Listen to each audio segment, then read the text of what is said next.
Good afternoon, ladies and gentlemen. Welcome to this webinar on the Ward River Improvement Project. My name is Hans Visser. I'm the Biodiversity Officer with Fingal County Council, and today, like Alan Sullivan from Rivus is going to tell us more about a study or a project that he is working on with Fingal County Council on sort of carrying out enhancements on the river, on the Ward River, for its wildlife. Now the presentation will take around 20 minutes. We'll have a Q&A session afterwards, and we will be uploading this presentation and on the council website so that other people can kind of see what's happening here as well. Just to give you a bit of context as well, the Fingal Biodiversity Plan was published about just more than a year ago now at this stage, and a large part of that relates to the restoration of wetlands and rivers in the county. And in particular, kind of looking at sort of migratory barriers, for example, for migratory fish, but also the river habitat itself to see what we can do in terms of water quality and in terms of river habitat, how we can improve that. And we asked Rivus then to carry out this study. So you will be getting an overview of all that for both the ecology and the enhancement measures. And I will hand over now to Alan. Thank you, Hans. Good afternoon, everybody. My name is Alan Sullivan from Rivus Limited, and we are now at quite an advanced stage of getting an understanding of how the ward is functioning, what was maybe present in the ward historically, looking at aquatic species, what is there now, and what problems we have identified, and what hopefully we can start to reverse. Excuse me. Pardon me. So, as you can see from this picture, the ward's a fairly decent size catchment.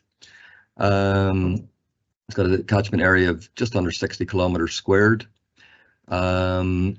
And a lot of it flows through or is attached to quite highly urbanized environments. So there's a lot of stresses and a lot of pressures on the ward.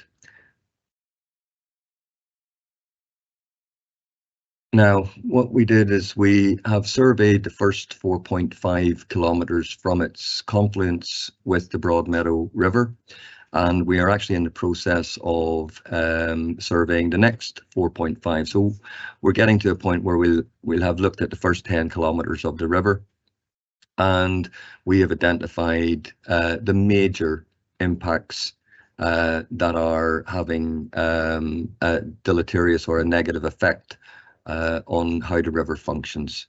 I mean, we believe that historically there was probably salmon, Atlantic salmon, sea trout, lamprey, and various species that we would expect to see in rivers like this that are currently absent or in very, very low numbers.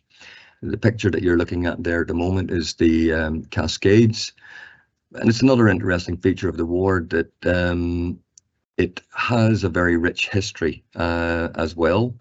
And the Cascades, I think somebody may remind me better, 16th, 17th century. They were the point where most of the migratory species, such as salmon or trout, that's as far as they got. And this is about 3 kilometers up the river, even historically. So the rivers had a long history of impoundments or mechanisms that had prevented the movement of fish. In those days, the rivers were probably so healthy that it really wasn't noticeable. But now we're seeing that these barriers all over Ireland are having very, very negative effects on our rivers.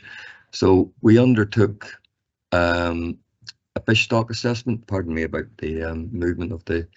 And as you can see, we did not find any salmon or lamprey within the survey area, where we really should have found them, particularly in the bottom 4.5 or bottom 3 kilometers that is mostly unimpounded, bar a couple of smaller weirs that we are in the process of removing this year.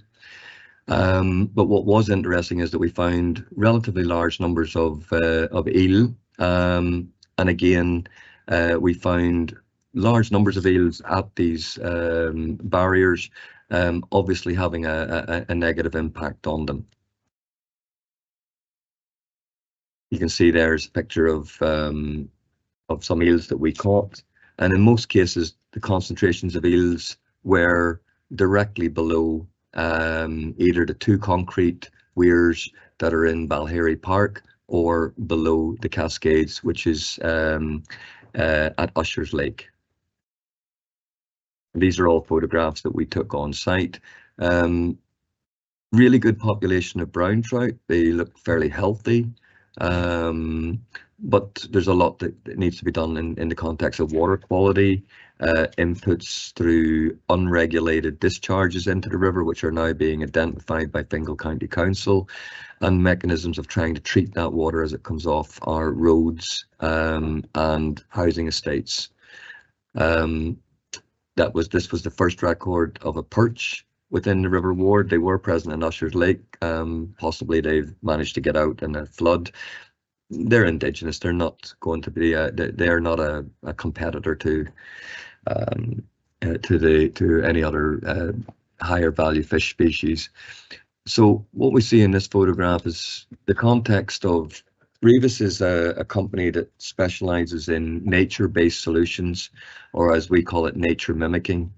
So we would never use large rock armor along banks like this, because we have seen the context of it causes large amounts of problems. It's very expensive, and it creates actually erosion problems either in the bed of the river or further downstream. So we are in the process of soft engineering these sections that have the large boulders like this.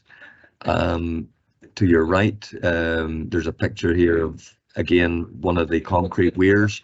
There was passage through this under most circumstances, but we feel there was absolutely no need for those structures to be there. They are slowing down the migration of species, and we can actually put this river channel back to a cobble gravel based system as opposed to having large amounts of concrete in it. So we also looked at what else was going on in the river channel above water, and we came across kingfisher, dipper, otter, and I'm going to not talk about them too much at the moment because there's a very, very interesting stat that you'll see a bit later in the talk that looks at, we marked every incident that we had, whether it was a fishing perch for a kingfisher or a nest or a nesting, even the same with dippers under bridges. So we can tell either through scat or through nests or through perching or through couches where the species are, purely by these visible signs of activity or permanency. And what we found is that, I don't know how to put it like this, but where humans were not interacting with the river, the numbers of species and nesting, perches and various other evidence of them living and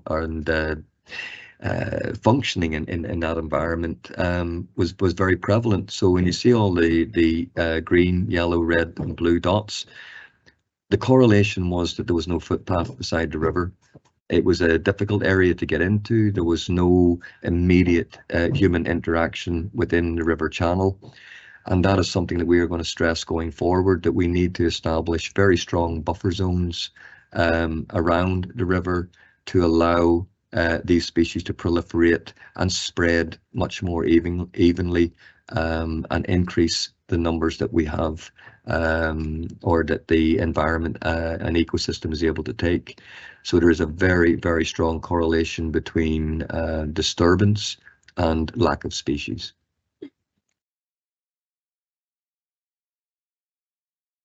Kingfisher nesting burrow.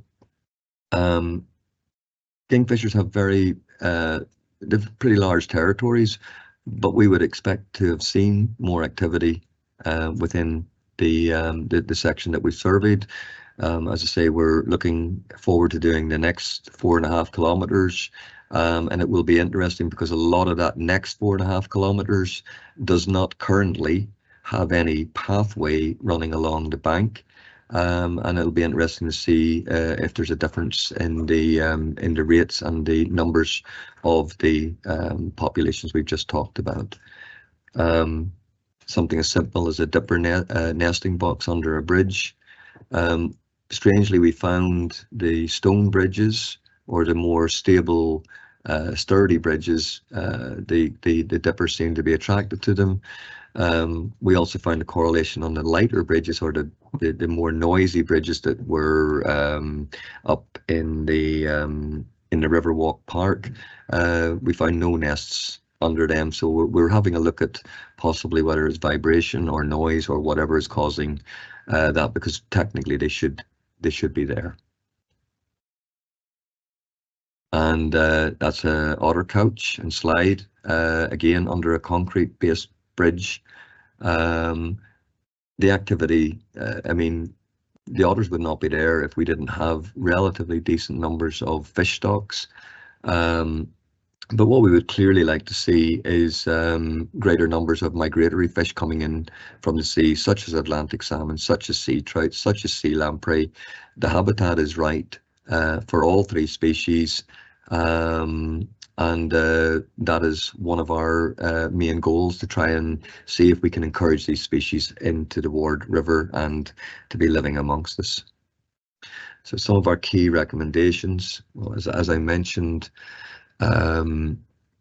we would much prefer to see pathways designed that they are further back from the river, but with areas where you can go down to the river, where you can interact with the river. I could mistakenly refer them to maybe cattle drinks, or somewhere where we could occasionally dip in and dip out, but we do have to be cognitive that we share this river corridor with many other species other than ourselves. So that would be, as I say, one of the key things that we will be looking at. Again, I mentioned bridges. It is strange that sometimes when a bridge resonates or bangs or bounces too much, we find no evidence of species around them. And as you see, number 5 there, these areas we're hoping we can create attenuation systems where we can start treating a lot of the unregulated discharges that are coming off, and these are historical problems. These are not something that have been done in the last sort of 10 or 15 years. Our standards have been much higher. These are legacy issues that need to be dealt with and are still having a very deleterious or negative effect on the river. Excuse me. And yeah, that's pretty much where we are. Just a note, we're now designing and about to build a bypass channel at the Cascades. So for the first time possibly in 300 to 400 years, migratory species within the ward will actually be able to access the entire, well, we're going to try and get them up through the catchment as much as possible. We believe that may be a critical action in seeing maybe the return of sea trout, the return of Atlantic salmon, and the return of the sea lamprey. So those are our, and also eels. I mean, it is quite astounding to think that our eel population is now somewhere at about 8 to 10% of what it was 30 years ago. So those would be our key indicator species that we're going to be trying to look after aquatically, and you've seen most of our key riparian species that we're looking at. So thank you very much for your time, and I look forward to taking your questions. Okay, thank you very much, Alan. I'm just having a look here at the first questions that are coming in here. One of the questions we had, like, what are the biggest impacts on the river at the moment? And I presume people are talking about water quality in this case, but I suppose you refer to disturbance then as well. Yeah, I think the 3 main impacts. So water quality, And as I say, a lot of these are legacy issues. A lot of these are issues that we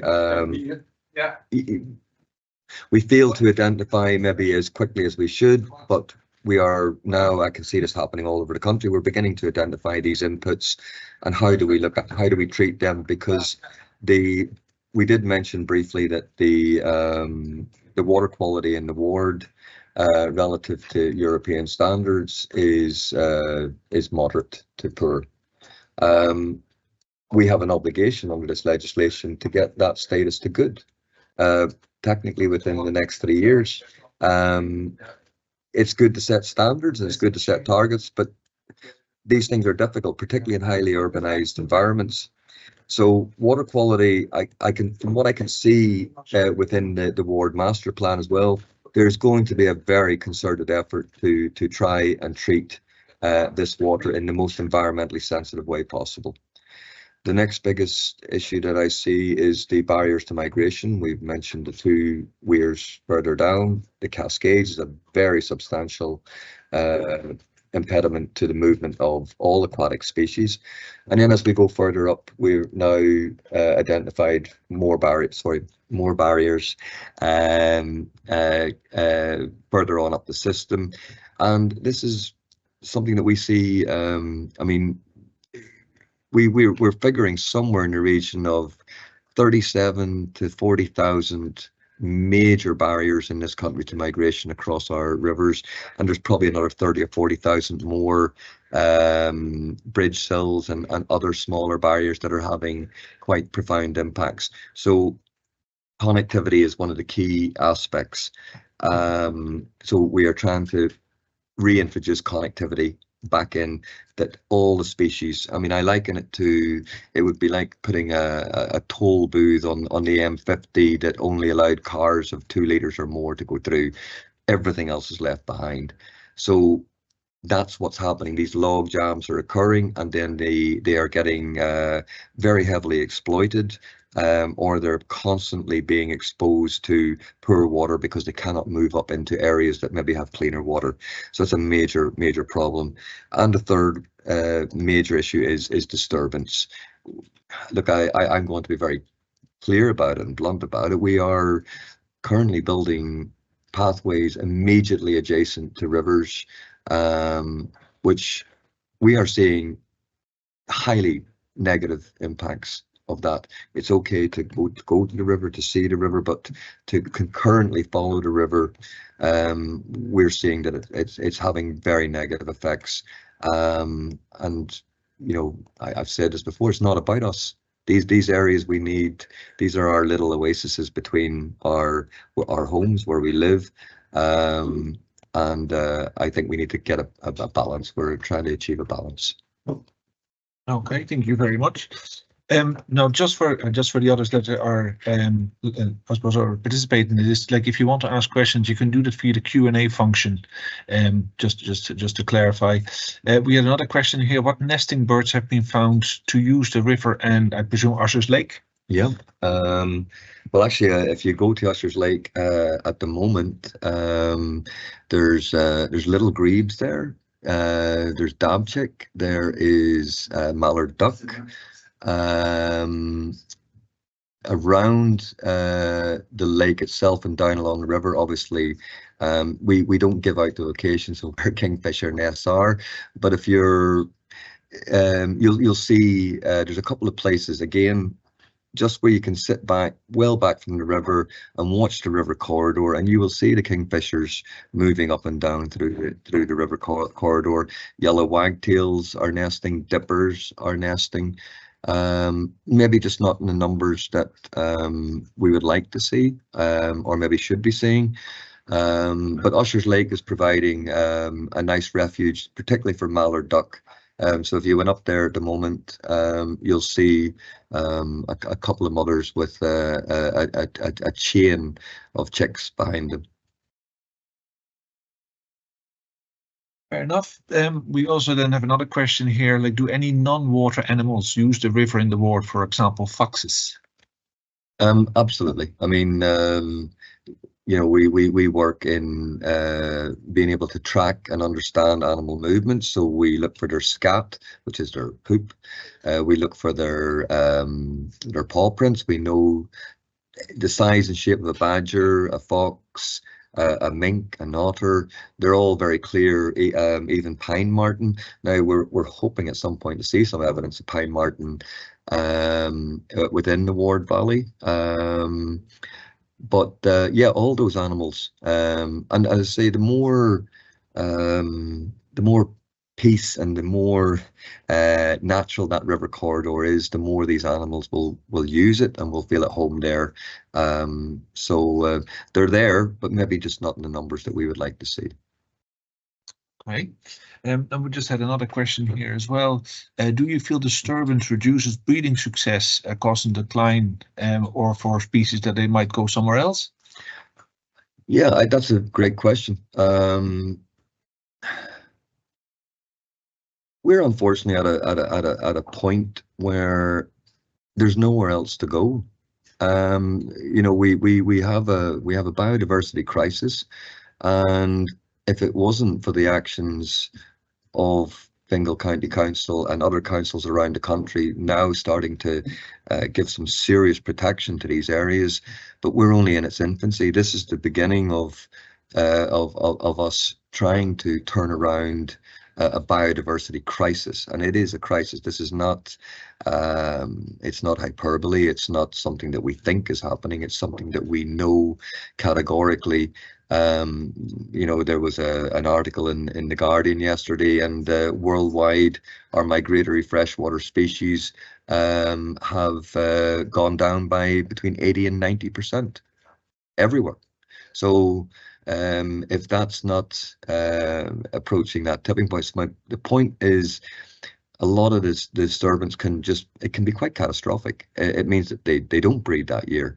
And I would ask the question, where do they move to? Because we're not at a point yet where we've started to really generate through our thought process and through our actions and how we look at things. We have prioritized the human position above the biodiversity position, and that has to change. Okay. Now we have another question here as well. You mentioned rock armor. Rock armor riverbank erosion solutions can lead to problems on the riverbed and elsewhere. Can you describe some softer alternatives? Yeah, so that's pretty much exactly what we do as a company. It's now known across Europe as nature-based solutions. What we called it 30 years ago was nature mimicking. So when we repair banks of rivers, and we have done this everywhere from the west coast of Donegal, high energy rivers, to the Midlands, to lake shores, we use a material that is made from coconut husks, and it's a fiber that's woven together that is incredibly strong but biodegrades over 7 to 8 years, and it forms a mesh that allows a large amount of water to move through a bank and out of bank, but keeps the bank in position. And that is the key aspect of this. And then we seed, or we use willow panels, like woven willow panels, which we have done actually on the ward. And they send their roots into the bank, and they hold the bank together through the mesh or the mechanism of the geocore. And there's been a couple of studies, well, there's been a number of studies now coming out on this, and it almost has the same consistency and strength as concrete within a year. It's about 92% that of concrete, and yet you have a system that with species that can give refuge and food to 150 different species. It is sequestering carbon dioxide, and it reduces erosion, because all those little branches going out and all the leaves, they're like tiny little lightning rods, and they absorb and they suck energy into the bank slowly. When you put rock armor in, there is no energy transfer. It just keeps building and building and building the energy. And a classic scenario would be, we've seen this so many times, that they put rock armor on one corner, the next corner in the river disappears, and then they have to put in rock armor. And so it is almost like a drug. You've just got to keep using it and using it and using it. It provides little to no habitat. It has a majorly negative impact on the bed of the river because it generally blows the bed out. So these nature-based solution systems have been developed probably over the last 50 years. I've been talking to Americans and Germans, Australians and Japanese for probably 35 years on this, because we were sick of concrete, we're sick of large stones. We don't, the large stones we use in any of our works would be no more than probably a foot. So we use small matrix, and it's just a completely different way of looking at it. But what we do need is we do need more ecological engineers. We need to see courses being adapted that can bring these people into our environment and start working with it as opposed to trying to fight it. Okay, thank you very much. And now there's another question here, like near the footbridge coming from Swords Manor, there's an access point to the river for dogs and kids to throw stones. At this point, where there's an outlet pipe, is this one of the legacy issues you mentioned? And is it safe or effluent from local businesses? Well, I think we both might answer this. Yes, that is one of the areas, and I think that's one of the areas that Fingal have identified it for a large attenuation system. And how would I say, safe is it's a difficult one to answer in the context of safe. Any unregulated discharge coming off our streets, or there's many connections that it's very complex, and sometimes we have no idea what is actually going into those pipes, because maybe sometimes small businesses years and years and years ago might have tapped into a sewer or a storm drain, and it's only when you start analyzing the water very, very specifically that you start to understand, and that is being done at the moment. So these attenuation systems that would be along within the park will help take, well, firstly, we won't be discharging large amounts of silt or potentially harmful chemicals straight into the river. But yeah, there's a lot of work to be done there. There's a lot of investigation still to happen, and how those systems are going to be integrated within the landscape as well. But there's a team of people working on that at the minute as we speak. Yeah, I might just come in on that particular issue as well.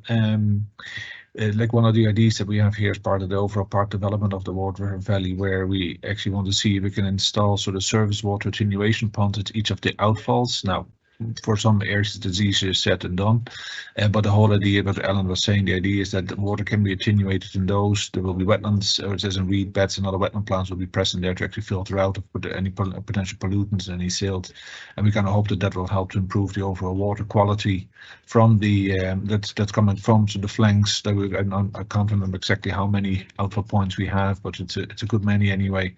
So the idea is just to see, can we intercept it, can we clean it, and then allow it to discharge in the water, while also, I suppose, if we do identify there's a big, if there are water quality issues, then we also have a look at the source where this is actually coming from, because it's good to kind of deal with the point of discharge then as well. Just, I suppose, another question that was raised here, like how much of an issue is the agricultural runoff upstream of the existing park? Yeah. Again, this is an issue that is not just obviously specific to the ward. It's a nationwide issue. It's being addressed slowly. I think the cost of fertilizer has had a profound impact on how much is being put on the land. And it's not just that. I mean, we within tillage areas, you have various herbicides, insecticides that are being sprayed. It's a tough one. I mean, equally within the ward, we have a golf course. One of the big issues going forward will be actually irrigation. And I know I'm maybe going slightly off topic in this, but the two actually combine. we technically don't have any abstraction licenses in this country. We're working on them, but the fact is that anybody can actually go into a river technically and abstract water, not in a permanent capacity, but in short-term use. Now, we laugh at that at the minute because we've so much water, but to be quite honest, in a matter of weeks, we'll be out of water. One of the reasons for this is that you know, our land is so heavily drained. So our mountains are drained by Quailcha, our bogs were drained by Bord na Móna, and everything else in between has been drained for agriculture, and machinery has become so advanced that they can work on gradients that they wouldn't work on before. So we have an environment where in the past, where I live in Thomastown in Kilkenny, the River Nore used to take 3 or 4 days to rise and 3 or 4 days to come down. The River Nore is now rising in 1 day in a massive high jet and coming straight back down again. That's because all the water is heading in a glut. So this is actually adding and bringing in more nutrients into the rivers.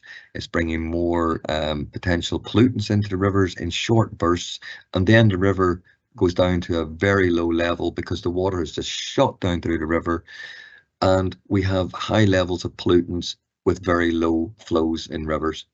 That's what's causing a major problem to us, and we've yet to fully spec up a lot of our, you know, it's not just agriculture. There's a lot of treatment facilities, sewage treatment facilities that are not up to spec for the amount of the population that they are looking after. So I would just say there's a lot of work to be done still. Okay, thank you. Now we have another question here as well, in terms of whether the natural habitats next to the river and its surrounds, will they be protected as part of the River Valley Park development upgrade, I presume. Now, like, I suppose my colleagues are working on that, and I suppose we're working with Alan on that as well to make sure indeed that we are trying to kind of give the river as much space, and I suppose the habitats associated with it to give them as much space as we can to keep it in a very natural condition, while also I suppose dealing with some of the disturbing issues that Alan outlined before. They're going to provide some more cover along the river as well to kind of give the likes of otter, dipper, or kingfisher a chance base to live there as well. Okay, well, we have another question here then in terms of the implementation of some of the actions in terms of these, or when we'll be doing it. You might just mention, I suppose, some of the plans that for the bypass for the cascades. Yes, sorry, I missed the question. Sorry, where is it? Oh, sorry. So, yeah. Run that by me again. Right. So the idea is it's more in terms of the implementation. So when are we going to start working on some of these, these issues? Okay, so we're actually right in the thick of it. We now have the necessary permission to remove the 2 concrete weirs that are in Balhery Park, and some of the rock armor will start to be removed as well. We are going to start work very shortly on the bypass or the fish pass at the Cascades. I think that's going to be a major component of the works. The other thing that we have to do up there, excuse me, is we are going to end up that we have a fish pass that's going to require water. We're going to have a lake that's going to require water, and we're going to have the Cascades that are going to require some water. So we're also looking at how do we prioritize the water budget, and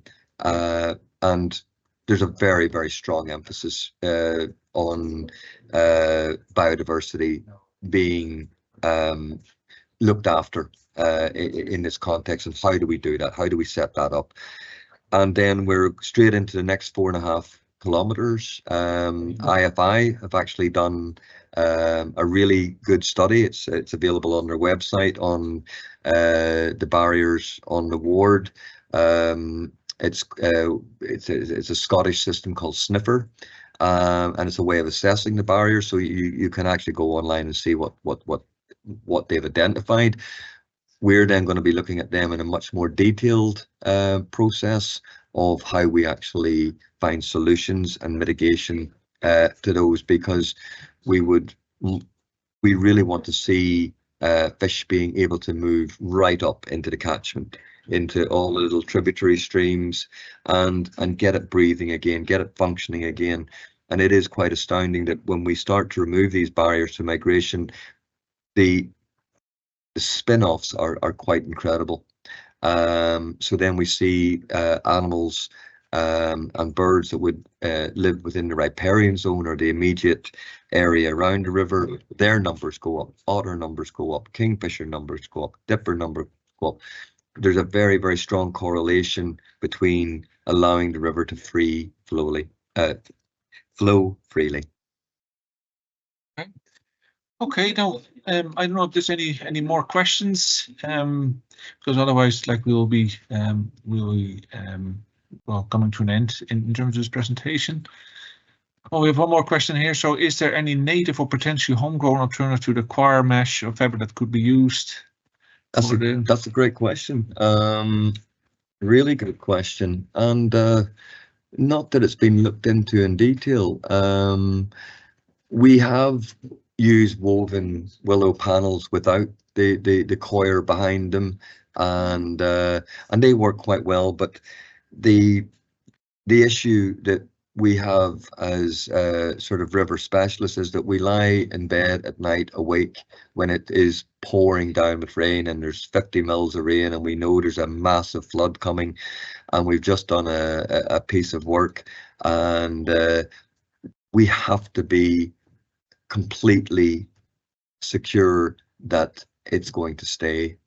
And because of geocoir, I mean, some form of ecological engineering on rivers has been documented for over 3,000 years. In China, they've been using woven fabric and fibers for stabilizing river banks for up to 3,000 years. The Egyptians were using some form of bioengineering of woven flaxes or linens for stabilizing river banks. And where most of the coconut husk comes from at the minute is Malaysia. They've been weaving coconut husk fibers together for hundreds of years in stabilizing river banks. It has quite unique properties, as I say, that is vastly superior to any man-made products in the context of terrams or plastic-based geofibers or grid systems, which we don't like using. They're probably much easier for us to use, but we don't feel that is appropriate. We haven't felt that it's appropriate. There has to be a context that we don't want you to know that we were there. If we do our job right, within a year, you wouldn't know. Probably sometimes even within 8 weeks, you wouldn't even know we were there. We don't want any. I have yet to come across a human-based influence to make an environment better than it actually could be on its own. And what I mean by that is that we've traditionally used large rock armor, or we've traditionally made these sort of V-notch weirs in rivers that create these scar pools, and all of them have inherent negative impacts on the river because we thought we could do it better. So all we do is copy, and this is one of the materials that allows us to mold and sculpt banks. But that's a really good question, because obviously, yeah, we would much prefer if we could have a natural organic based system that would biodegrade and do the same job as that. So that's something I would be quite keen to look at myself. Okay, well, thanks very much, Alan. I see there's no other questions here now, so we'll leave it at. Thank you very much. This webinar will be uploaded on the Fingal County Council website, so you can always look it back if you wish. And I think the other thing here is that if you have any other questions in relation to this project, if you can email us as well at biodiversity@fingal.ie. Just one last question. I'm quite happy to answer that. Okay, yeah, no, that's in terms of whether there's any plans to remove the old mill and provide an alternative path for the salmon. Yeah, thanks for that, Peter. No, obviously the arches have they're firstly, they're highly protected. Secondly, they are quite rare in the context of heritage and archaeological landscape within the country as well. So no, they're staying in position, but we are putting a bypass channel at the side of them. So if you know them quite well, if you're looking at them face on, looking upstream, then to the right hand side of that whole area in there, we're going to put a 65-meter 1 in 20 gradient bypass channel that will look like just a natural little river channel that will reconnect the river just below the Cascades. So when the fish come up, they'll be able to take that and then head on up around Usher's Lake, and up into the rest of the catchment. Okay, actually, there's another question that was coming in here as well. So the IFI's Planning for Watercourses and Urban Environment Guidance document recommends at least 10 meters of a buffer zone between the river edge and any forms of community use. Do you think that this buffer would be sufficient to maintain species diversity / abundance in the adjacent water body?